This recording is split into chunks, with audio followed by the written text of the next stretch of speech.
What's up, guys? MC Stu, and today we are going to take a look at the ship announcements from tonight's 10 Forward stream. I have not watched this in its entirety, so we'll kind of go through it together. It is a 2-hour long stream, so I am going to just kind of skip through to the ship parts of it. We're not going to spend a whole lot of time listening to all the different commentary. So like I said, I haven't seen this yet. I read just a little bit about where one of the ships comes from, just because I wanted to be clear on that. Generally, there's not like a sign that they put up on the stream. If it's, a lockbox or promo, somebody asks, they say it, and it's real easy to kind of just miss. And since I did not want to watch this entire stream on this video here with you guys, I thought I would look that part up. So let's start with the first ship. So this is going to be a lockbox ship. So my first guess when I saw it, when I was just doing the quick preview here, was that it was promo. But I did get some confirmation and find out that it was going to be a lockbox ship. So that's a little bit better. I'm not surprised it's not in the C store. It's just not their MO. I wish it was, but like most pretty cool things, you have to pay extra for it. So that part kind of sucks, but I understand. I mean, I don't like it, but I understand. So let's go ahead and start off with the first ship. Like, I always want to look at ships. At night, when I close my eyes, I see ships. Tetris effect. All right, well, then without further or any ados, let's reveal the first ship for tonight. Ladies and gentlemen, the World Raiser. Dun dun dun. Yes, World Raiser. So this is pretty cool. I think this is going to be one of the I love it or hate it kind of ships. I mean, I guess most of them are like that if they're not like the hero ships, but in any case, that's just kind of the way that it is. All right, so we got the World Raiser. This is going to be love it or hate it, I think, ship for most people. That's pretty common with anything that's not just a standardized cannon ship. From my experience, I think it's kind of cool.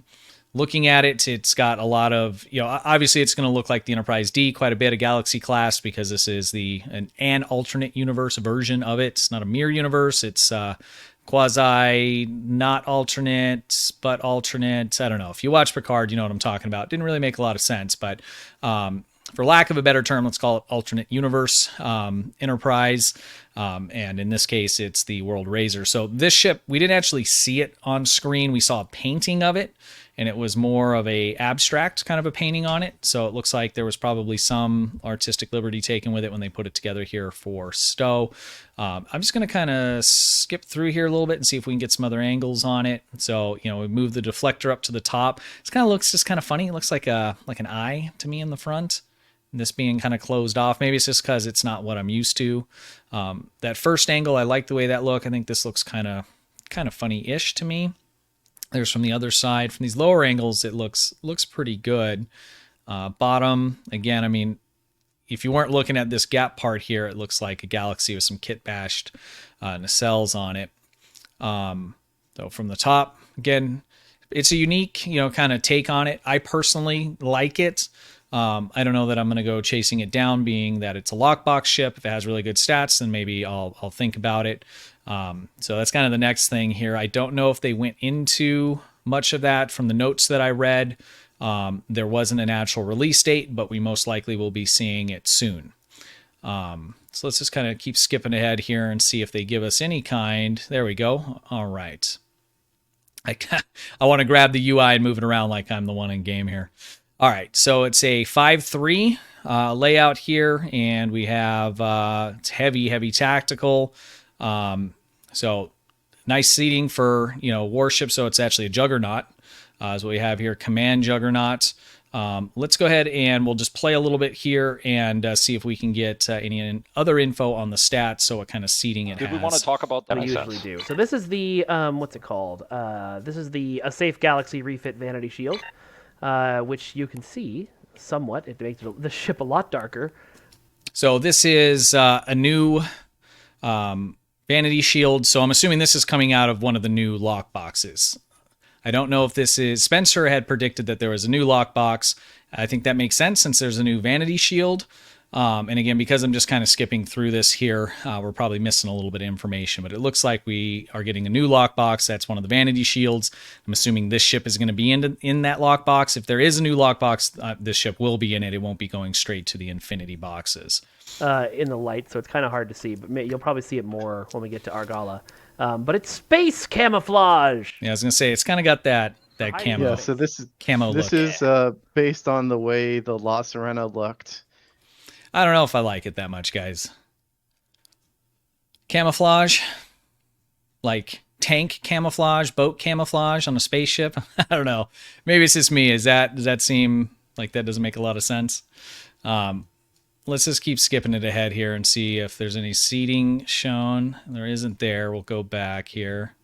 Sometimes during these, he'll pull up the seating. So, Jonathan, tell me a little bit. I'm using your full name. I guess you're in trouble. Tell me a little bit about how this ship is set up and what it's designed to do. There we go. All right, so they come with special phasers that are the phasers from the lockbox. It's the Lockbox the confirmed. version, Okay. But the I believe obliviating phasers is what they ended up getting named. Have a chance to ignore foe shields. It's a % chance per shot that just straight up bypasses the shields. And more importantly, they look really cool. Like if you've seen. So let's take a look at these phasers here. Obliviating phasers, dual heavy. What's that proc chance? 4%. Okay, that's not it. Wildfire at will. Nope, that's some other stuff. So we got a 5% chance for plus 30 armor penetration. I mean, if you have this slotted on everything, maybe. But I mean, you're looking at what, an average of every 20 shots getting that plus 30 armor penetration and 100% shield penetration. That's kind of nice. I don't see a duration on here for that proc, but 5% is pretty low. I mean, it's pretty standard for most weapons. I mean, most weapons actually have a 2.5, so I mean, it's higher than most weapons procs, but most weapons procs in general, because they're 5% or lower, aren't super useful. I mean, if they go off, it's nice, but counting on it is not something you can really do because you just never know. I mean, best case scenario, you're getting every 20 shots or so. That should be what the average is, but if you're in and out of combat and different things like that, you might see those averages wildly vary. So, but in any case, it's some new gear. It looks like this stuff looks the same. We'll see if these look like they're standard phasers, at least the icon. So hopefully the visuals are a little bit different. Like pulse lasers and other IPs where it's like kind of a staccato burst of beam fire. That's what these things look like, and they look really good coming out of the big mounts on the front of the Galaxy there. Yeah. I'm very excited for those. I worked on the traits and the trait and the console for this ship, as well as the ship stats and design. It's a pretty flexible, can do beam overload, can do fog, can do tank stuff, can hull tank, can shield tank. Okay, weapon firing modes improve damage, remove hostile effects.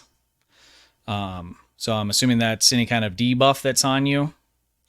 Okay, so weapons fire mode applies plus 25% increased damage for 15 seconds.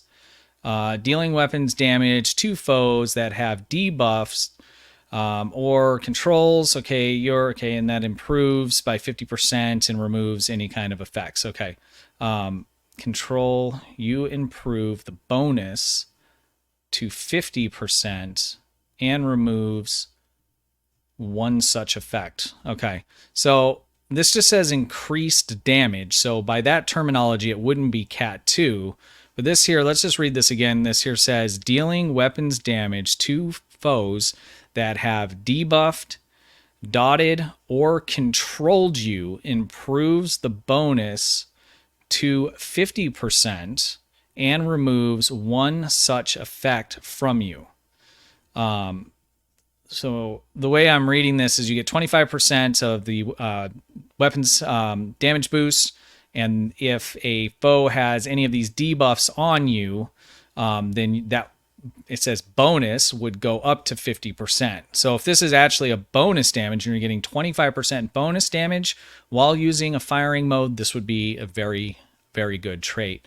And just to be clear here, it just says weapon firing mode. So I'm assuming that would apply to torpedoes, and then beams and cannons. So it just says weapons, increased damage. It doesn't say increased bonus damage, but down here it talks about the bonus being increased to 50%. And let me just reread this part here. So dealing weapons damage to foes that have debuffs, dots, or controlled you. The bonus to, okay, improves the bonus to, yeah. So, I mean, that's what it's saying. So you get 25% for just using it, but if an enemy has the debuff or any of these effects on you, then this bonus would be 25% more. And again, if this is a bonus damage, and again, this is a little bit unclear, because normally if any kind of damage is stated, so, any kind of damage boost, if it's just, an increase to damage, that would be a Cat 1 boost. If it says bonus damage, then it would be a Cat 2 boost. And so in the basic description here, or for the initial effect, it's just damage, which would make me think Cat 1. But in the secondary affecting, on this, it boosts it to 50% and it calls it bonus damage. So that's unclear. If it is bonus damage, this trait's good. If it's not, it's okay. Let's see if they talk about the console. It doesn't have like a strong particular lean in its stats. The console and the trait both are pretty generalist, and I'm hopeful pretty appealing. So the trait is Cultural Conquest. It's kind of inspired by Picard's office, where he has all the different trophies from his conquests and so on, along with taking some inspiration from like Caesar and Thrawn and other like generals. That's great. In fiction Give us some history, detail on the where stats. The actual power of it is, anytime you activate a weapon firing mode, you get Cat 1 increased damage for a while, like a decent chunk, like 25%. Okay, so Cat 1, initial. For a moderate duration. But the bonus is doubled, and you remove a debuff, dot, or control effect from yourself if you shoot someone who debuffed, dotted, or controlled you. So let's say you're fighting a Borg cube and So let's unpack that. So he must have written, I'm assuming he wrote this tooltip. And so the language he's using is confusing, because he confirmed this is a Cat 1 boost and that it's doubled, but he says the bonus, referring to the Cat 1 boost, is doubled if you are being controlled or have a debuff by an enemy that you're attacking. So it looks like this is Cat 1, and he's just using language that normally would be reserved for describing Cat 2 damage. So generally, like I said, anytime you're looking at a tooltip description, if you're seeing the word bonus in there, bonus indicates a Cat 2. So if you had, bonus 20% phaser damage, that would be a Cat 2 boost as opposed to a Cat 1. Cat 2 is calculated after all your Cat 1 boosts. So you get a much larger boost from a Cat 2 than what you have on a Cat 1. A Cat 1 boost is calculated against just the base weapons damage. So real quick, if you had a phaser that does, 100 damage, and you added a Cat 1 boost to it that had 10% boost, then that would give you 110. If you added another one, it would not be calculated off of 110. It would be calculated still off of that 100. So if you had two of the Cat 1 boost at 10%, you would be at 120%.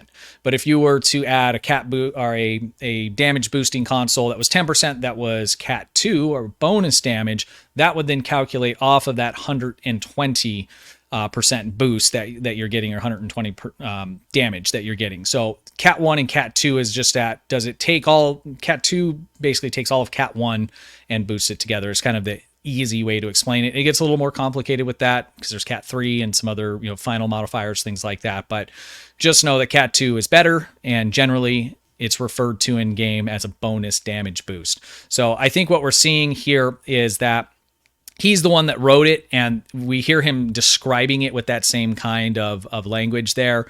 But he did clearly say that this is a Cat 1 25% boost, and then he said you would get the bonus, referring to the Cat 1 boost, would be doubled if you had any of these effects happening. So this whole thing looks like it is a Cat 1 boost. 20% and 50%, it's not bad, especially if you already have like a really high crit chance, crit rate, then this would still be okay, depending on what else you have available to you. So that is the trait. Let's skip ahead here and see if we can find any information on the console. I don't want to spend tons and tons of time on this, as it's a Lockbox ship, and we really want to talk about the anniversary ship. All right, so I'm just going to go through the stats on here real quick. I'm not going to listen to any more commentary on this particular one. So here is the console, Light of the Civilization, This gives us a +5 current weapon subsystem power boost, which is nice, plus 35% critical severity versus foes below 20%. So it'll help you finish stuff off because that's a pretty big boost if you crit.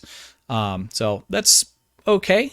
The clicky on it is heavy dot damage, instant core breach. So this is going to deal phaser damage per second to foes for 3 seconds. Improves to a lot more phaser damage, and these stats will vary depending on the build that you have. So Kale's build here doesn't have any phaser boost consoles or anything like that. If you did have that, these stats would be different in the amount of damage, so I'm not going to really go into that. And so why does it improve? Does it just improve 3 seconds of that and then 3 seconds of this? If foe is destroyed. If the foe is destroyed, apply Light to the Civilization core breach, 2 target, huge amount of kinetic damage. Doesn't make any sense. If it's already destroyed, is that going to have some sort of area of effect? So we're getting 3 ticks of moderate phaser damage. We're getting 3 more ticks of major, better phaser damage. These are obviously, like I said, can be boosted. Then it says if foe is destroyed, apply this effect, 2 targets, a huge amount of kinetic damage, and some repel. But again, if the target's destroyed, what difference does it make? Whatever. We're not going to spend any more time on that. Let me know, guys, if I'm just reading that incorrect. Let's go ahead and get skipped ahead to the event ship. And again, just last thoughts on the Razor Crest. I think it looks really cool. The overall layout looks all right. They didn't show anything looking through here on what the seating is, so that's going to make a big difference on how effective a lot of this stuff is. But it's definitely, Dreadnought tactical, setup kind of a ship. And again, we need to see what the seating is to see, what we could really end up doing with the ship. All right, let's go ahead and skip ahead here and find us the event ship. I know that's why I am here. Hey, there's Bordicus. He's back. What the F is that thing? All right, let's hear what they have to say. Should we show off this new ship, do you think? Mm-hmm. All right. Thomas is chomping at the bit to show you guys this. Mm-hmm. Oh, whoops. I guess I started too close. Whoa! Wow. Blaster beam sound. So this is the anniversary ship. Thomas, tell us what this is. This is the compiler. This is a we internally just watching the chat, which is really fun. So what do we have? V'ger question, Mass Effect. Some of this is covered by the camera. Sorry, guys. Ooh. V'ger, what? Exclamation mark. A lot of question marks. Yeah, I mean, my first impression, guys, is... What's that? I've never seen that in Star Trek. What the hell? I mean, don't get me wrong. I'm not complaining about a free ship. But let's wait and see what the rest of it looks like here before I start judging. Mass Effect now? I don't know what that is, but I'm in love. We're Mass Effect now. So we got boys. what the F's. I will admit that the Ascension from Mass Effect was a pretty big influence on this ship. This is CBS ship. What we internally called for a long time Baby V'ger. We wanted to I wanted to do a ship for players that let them control some ship inspired by V'ger, but I didn't want to just shrink. We didn't want to give you V'ger. Didn't want to give you V'ger. Didn't want to just shrink V'ger down and do the same. This is V'ger but smaller, and so worked with Hector Ortiz. Okay, so it's V'ger had a baby. And there it is. I'm going to keep holding off on my judgment. Let me just get a look at the rest of it. To take something inspired by V'ger and come up with something new, clearly V'ger style, but the player scale.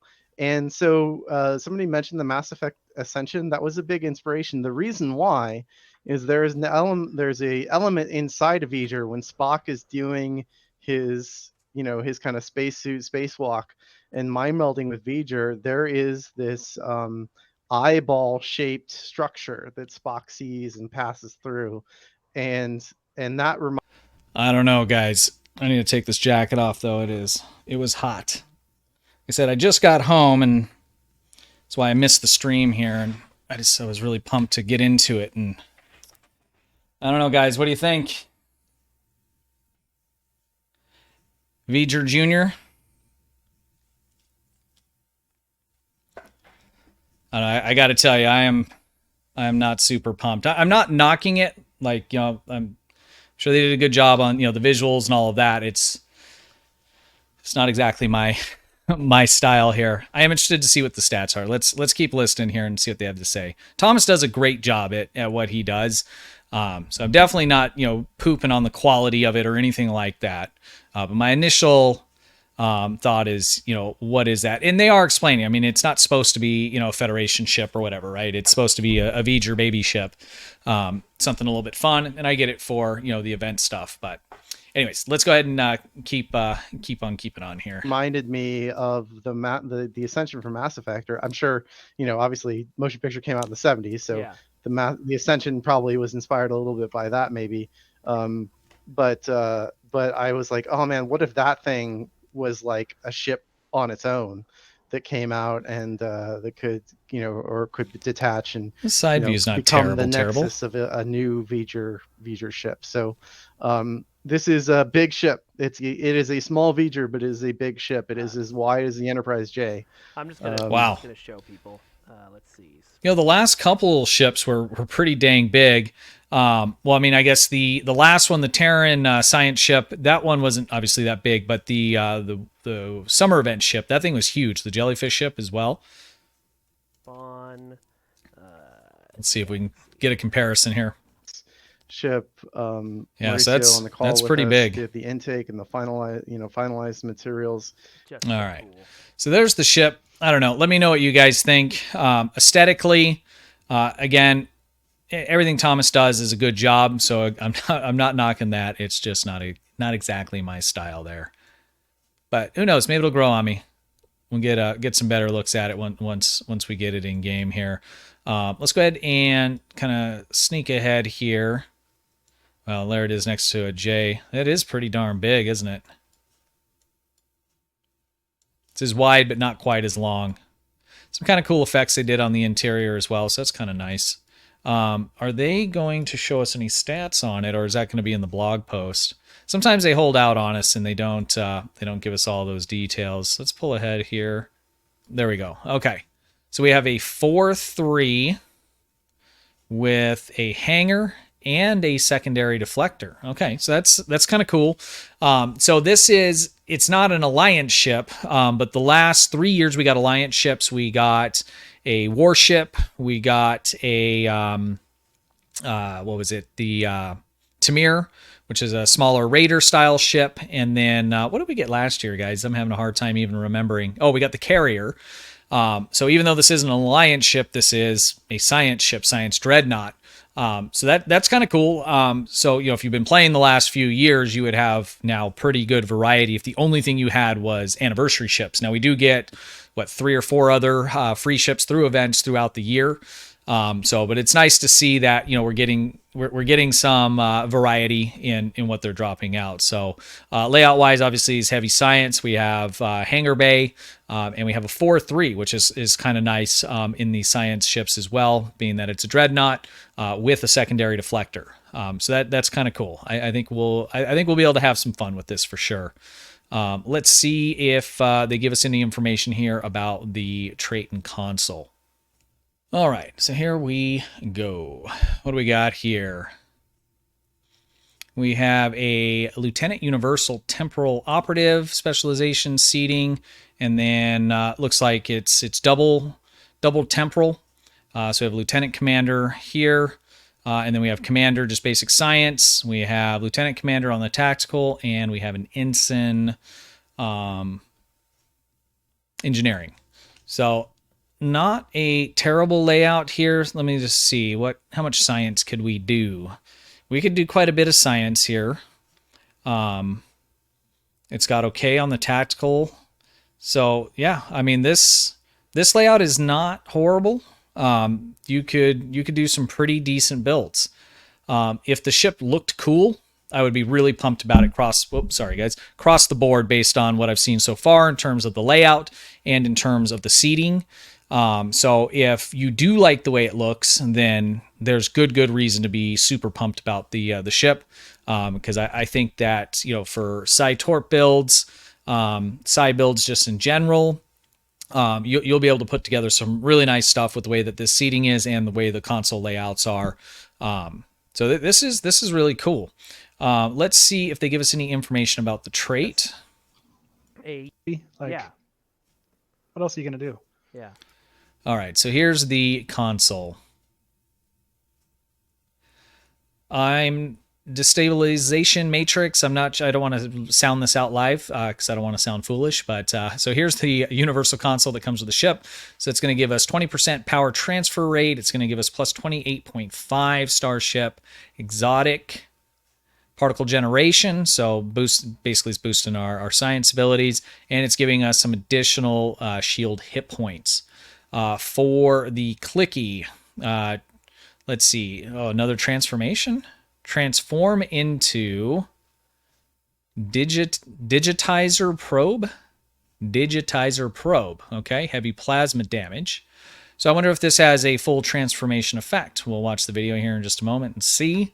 Transform self into digitizer probe for up to 20 seconds. Weapons and abilities disabled. Plus 400% flight speed and turn rate. Okay.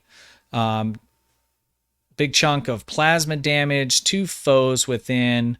Okay, so I wonder if that's a continual. So you're getting plasma damage as an area of effect. So is that happening for 20 seconds and you're really fast with good maneuverability, so you can just move around next to foes and you're just doing damage by being close? When transformation ends, additional 17 plus K plasma damage to foes within 5 kilometers. And if we can boost these stats, that might be decent.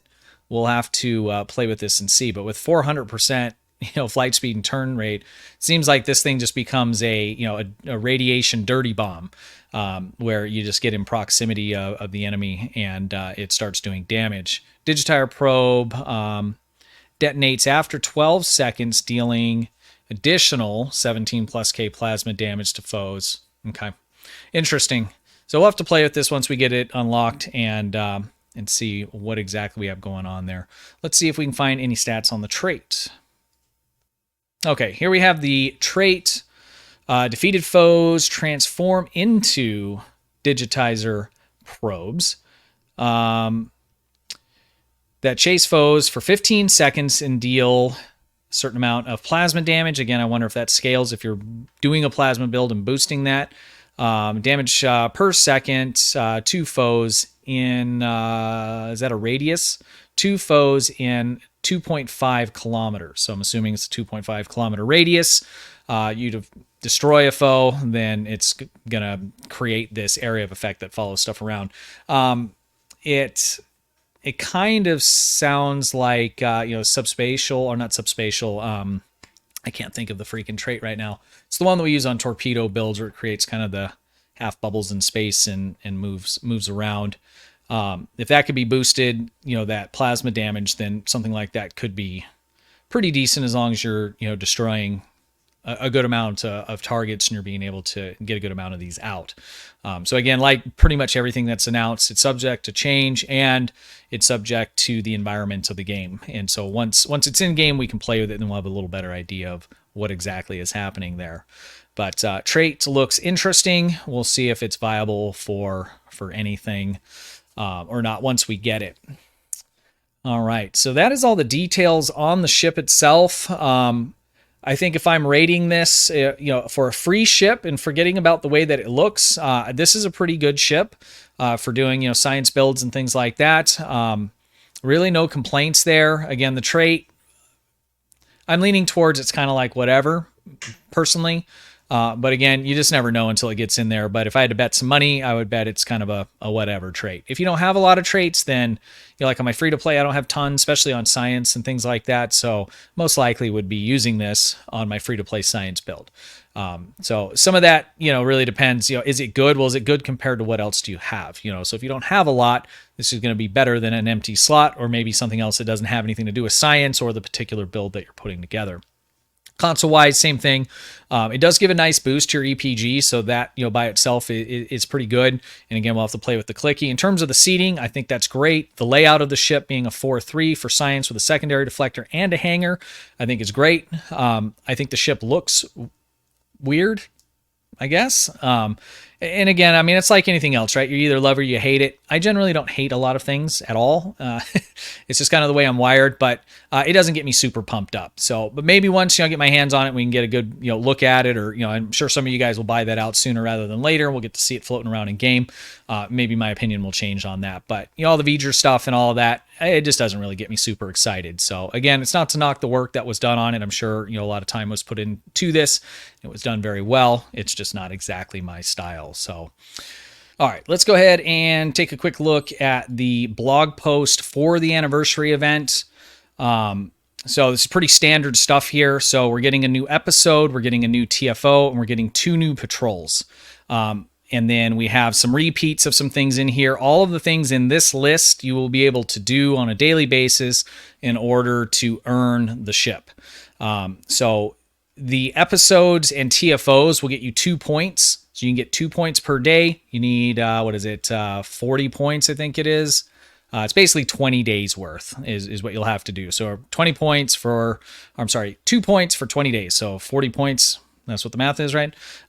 So you could do any of these 2 top ones once a day, or you could do the patrols here twice a day in order to earn the appropriate amount of points per day. You can only earn up to 2 points per day. So once you earn those 2, that's going to be your max, and then you'll have to wait for the 20-hour turnaround time in order to get additional.